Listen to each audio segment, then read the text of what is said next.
everything. A spirit led us onward, who knows how, toward the Library of Babel, which contains all the possible books that could ever be written, including, for example, better and worse, Shakespeare plays, brand new plays, books with only one word of difference among them.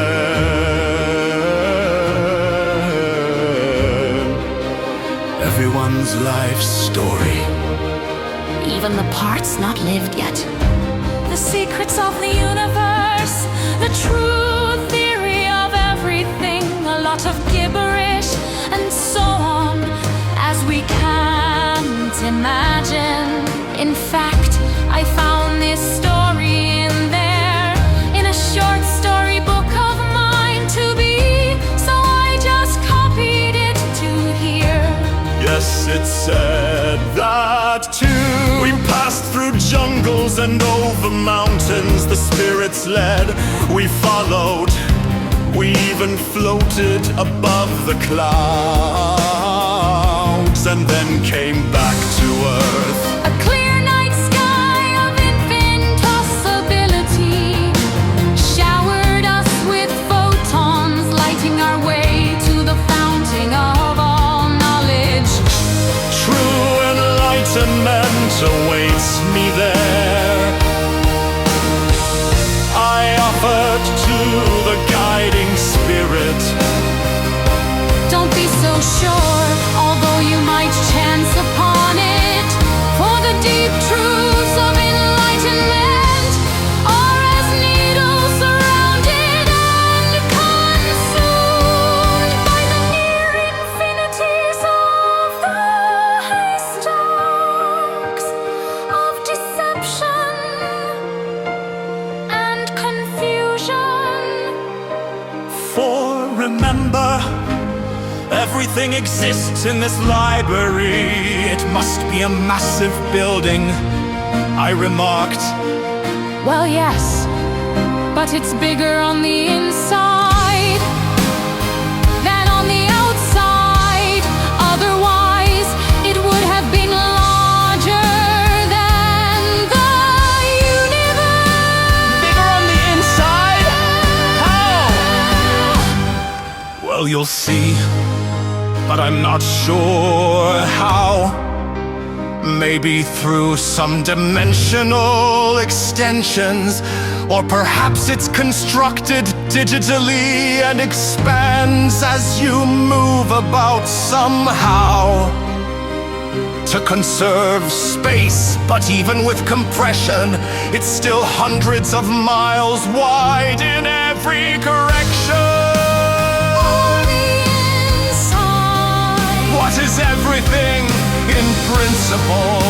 It's every arrangement possible, given whatever constraints there are, if any. Of course, not all paths may be stable, sensible, or last very long. That's a lot! Why do we live on this particular path that our universe has taken? Who the heck knows? What about making the forms of substance of a universe?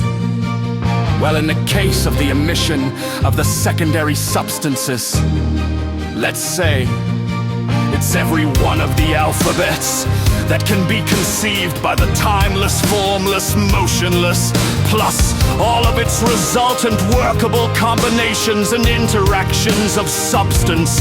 For this Babel library, it is every possible arrangement of words in every language, with punctuation too, naturally.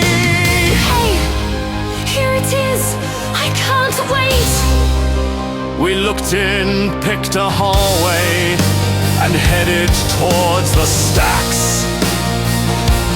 We saw piles and stacks of books in every direction, even up and down, stretching toward infinity.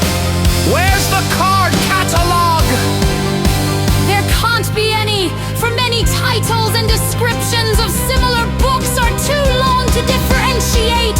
Think of the books themselves as the card catalog. How's the library organized? It can't be. It would take forever. Who runs it? Borges is the lone librarian, but he's somewhere in the back and hasn't been seen for decades. Okay, I'll pick some at random. Anything. No, mostly mumbo jumbo, but I found one on a table that someone must have treasured. Oh yes, he spent his entire lifetime here. It's Plato's Beyond Metaphysics. Wow, that's been lost for thousands of years. But is it the true version? Who knows? This library contains no information whatsoever. True. But there's another library next door that also claims to have everything. You mean that little hut? No, wait, I get it. The library next door is empty. Yes! For the all sums to the none, both everything and nothing have an information content of 0. Wait, I found 2 more good ones in the stack right near the entrance.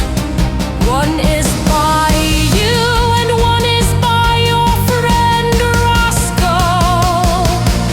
You put those there in the first stack so someone would easily find them and read them, even though they exist again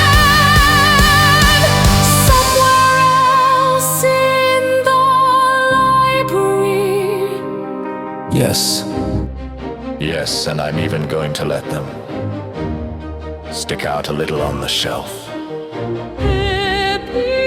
Epilogue in another chilling Borges story. I read the actual book that he refers to, The one whose infinite pages are ever changing. for that's how books appear to me in night dreams. Sometimes there are even digits occurring in the middle of words. Plus, if I look away and then back, then the contents of the page have changed. One time when the page stabilized to quite understandable words. I realized I was reading something very profound. In fact, it was the ultimate answer. Sound, letter, phone, word, phrase, sentence, verse.